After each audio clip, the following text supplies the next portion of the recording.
Salam, müasir elmin atası sayılan Newton'un kalkulus kitabı ve kalkulus kitabı bittikten sonra Newton'la Leibniz birbirini niye oğurlukta ittiham edildiler?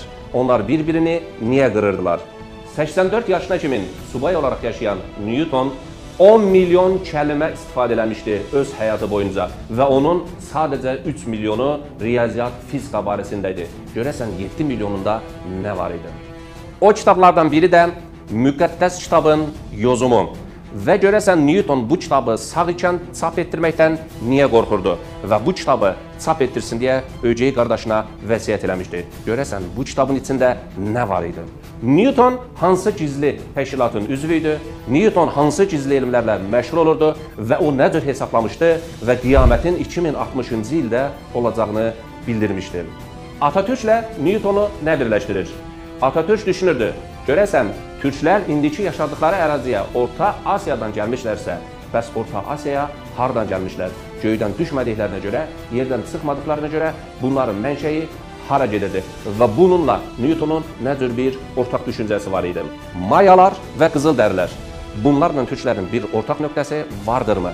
Və Newton bu kitabın ən axırıncı cümləsində türklər haqqında möhtəşəm bir fikirlə qurtarır. Görəsən o cümlələr nədir? Hermetizm fəlsəfəsini nə cür araşdırırdı? Hermes kimdir? O, İdris Peyğəmbərdir. Və İdris Peyğəmbər eyni zamanda Buddadırmı? Newton Trinity inancını niyə rədd edirdi? Newton bütün kəşflərini İncili araşdıraraq mı kəşf etdi?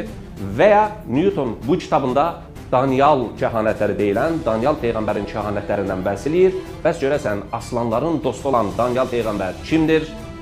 Və Tarsusda onun qəbri hansı möcüzəvi mühitdə tapıldı? Və Newtona təsir edən türk casusunun məktubları, yazılmış olan 624 dənə türk casusunun məktublarını kimlər yazmışdı və içində nə var idi? Və Newton bundan nə cür təsirlənmişdi? Daniel Defoe mu yazmışdı, yoxsa Bruno mu yazmışdı? Elə bir türk casusu var idi mi? Və bütün bunların hamısı bu kitabdan dahi və dindar olan Newtonun möhtəşəm kitabı, Müqəddəs kitabın yozumu sadəcə möhtəşəmdir.